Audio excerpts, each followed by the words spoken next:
क्यों ना हम ये काम अभी कर ले, क्यों ना मैं अकेला चला जाऊं, क्यों ना हम पैदल चले जाएं। इसी जुमले हम अपने डे टू डे लाइफ यानी रोज़मर्रा ज़िंदगी में ज़रूर बोलते या सुनते हैं। इन जुमलों में हम कह रहे हैं क्यों ना, इसके लिए आपको यूज़ करना होगा इंग्लिश में मे इज़ वेल। आइए कंप्लीट स्ट्रक्चर समझते हैं।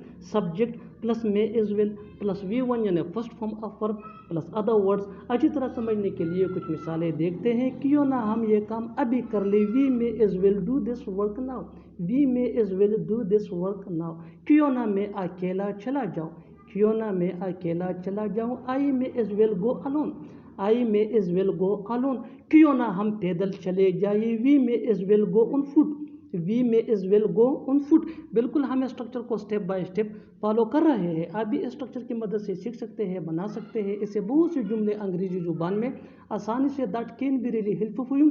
अच्छी तरह समझने के लिए एक और मिसाल देखते हैं। One more example for better understanding. जितना ज़्यादा प्रैक्टिस करोगे उतना ही जल्दी इंग्लिश सीख जाओगे। क्यों ना हम अभी निकल जाए, क्यों ना हम अभी निकल जाइए, we may as well leave now, we may as well leave now. और आखिर में ये सेंटेंस आपके लिए कमेंट सेक्शन में इसका जवाब ज़रूर देना।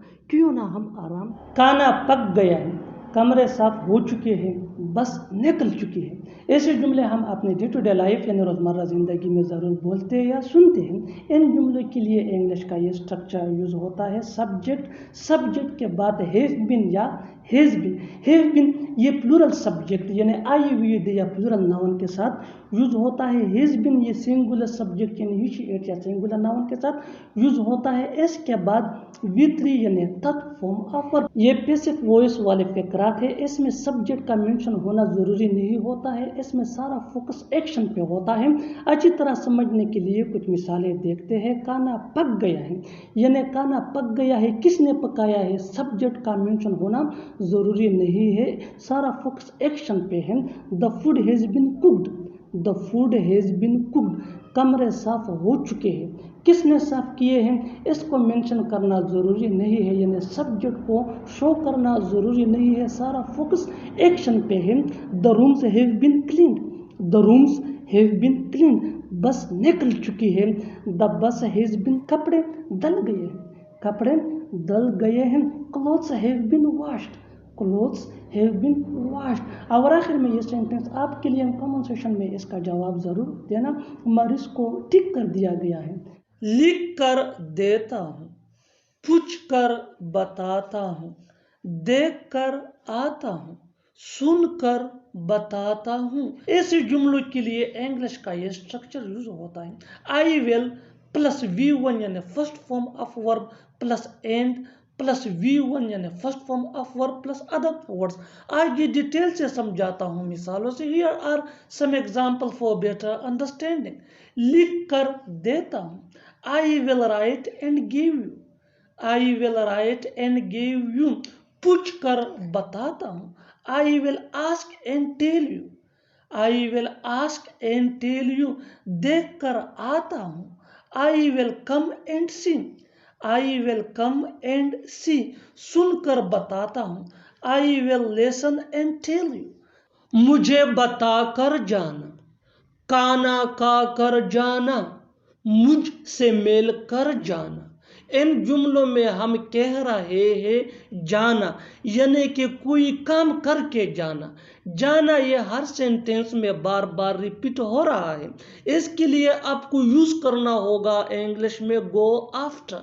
गो आफ्टर मीन जाना। आइए कंप्लीट स्ट्रक्चर समझते हैं। Go after plus verb plus ING plus other words. आगे डिटेल से समझाता हूँ मिसालों से। Here are some example for better understanding. मुझे बता कर जाना, go after telling me, go after telling me. खाना खा कर जाना, go after eating food, go after eating food. मुझसे मिल कर जाना, गो आफ्टर मीटिंग मी, गो आफ्टर मीटिंग मी। दवाई खा कर जाना, go after taking medicine, go after taking medicine. और आखिर में ये सेंटेंस आपके लिए कमेंट सेक्शन में इसका जवाब ज़रूर देना। मेरी बात सुनकर जाना, दिन के बाद रात आती है, इतवार के बाद पीर आता है, हार के बाद जीत आती है। ऐसे जुमले हम अपने डे टू डे लाइफ यानी रोज़मर्रा ज़िंदगी में ज़रूर बोलते या सुनते हैं। इन जुमलों के लिए इंग्लिश का ये स्ट्रक्चर यूज़ होता है नाउन, नाउन के बाद इज़ के बाद फॉलोड बाय के बाद फिर यूज़ करना होगा आपको नाउन। अच्छी तरह समझने के लिए कुछ मिसालें देखते हैं। दिन के बाद रात आती है, day is followed bye night, day is followed bye night. Day ये नाउन है और नाइट ये भी नाउन है। One more example for better understanding, इतवार के बाद फिर आता है, Sunday is followed by Monday, Sunday is followed by Monday. Sunday ये भी नाउन है और मंडे ये भी नाउन है। हार के बाद जीत आती है, या हम इसको ऐसा भी कह सकते हैं कि हार के बाद जीत होती है। डिफीट इज़ फॉलोड बाय, मार्च के बाद अप्रैल आता है, मार्च के बाद अप्रैल आता है। March is followed by April, March is followed by April. और आखिर में ये सेंटेंस आपके लिए कमेंट सेक्शन में इसका जवाब ज़रूर देना। एक के बाद मैं अपनी बाई की तरफ से माफ़ी चाहता हूँ, मैं अपनी दोस्त की तरफ से काम करता हूँ, मैं अपनी फैमिली की तरफ से आया हूँ। ऐसे जुमले हम अपनी डे टू डे लाइफ यानी रोज़मर्रा ज़िंदगी में ज़रूर बोलते या सुनते हैं। इन जुमलों में हम कह रहे हैं की तरफ से यानी की जगह, इसके लिए आपको यूज़ करना होगा इंग्लिश में ऑन बिहाफ ऑफ। आइए कंप्लीट स्ट्रक्चर समझते हैं। Sentence plus on behalf of plus other words अगर है तो सेंटेंस ये टेंस या सिचुएशन के हिसाब से चेंज होता रहेगा। सेंटेंस को समझने के लिए टेंसेस बहुत ज़रूरी है। ऑन बिहाफ ऑफ ये वही का वही रहेगा विच मीन की तरफ से या की जगह। अच्छी तरह समझने के लिए कुछ मिसालें देखते हैं। मैं अपनी बाई की तरफ से माफ़ी चाहता हूँ, I apologize on behalf of my brother, I apologize on behalf of my brother. आइए ये हमारा सब्जेक्ट है। ऑन बिहाफ ऑफ मीन की तरफ से या की जगह, माई ब्रदर मेरे भाई यानी मैं अपनी भाई की तरफ से माफ़ी चाहता हूँ, I apologize on behalf of my brother.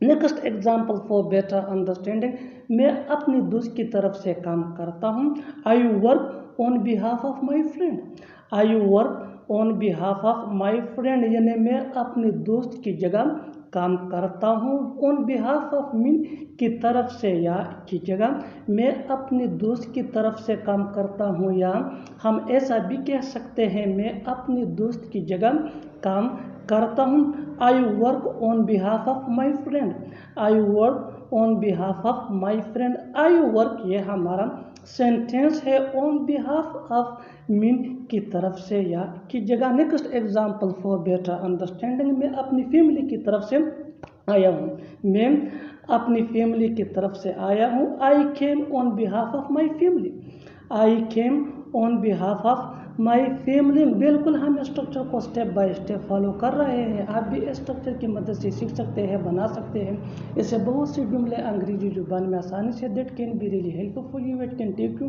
From basic to advance level. Keep this point in your mind that जितना ज़्यादा प्रैक्टिस करोगे उतना ही जल्दी इंग्लिश सीख जाओगे। अच्छी तरह समझने के लिए एक और मिसाल देखते हैं। One more example for better understanding, उसने तुम्हारी तरफ से मेरी मदद की यानी उसने तुम्हारी जगह मेरी मदद की। He helped me on behalf of you, he helped me on behalf of you. और आखिर में ये सेंटेंस आपके लिए कमेंट सेक्शन में इसका जवाब ज़रूर देना। मैं उससे तुम्हारी तरफ से बात करूँगा, मैं उससे तुम्हारी तरफ से बात करूँगा यानी मैं उससे तुम्हारी जगह बात करूँगा। Subscribe to English page for more advance English sentence structure. Thanks.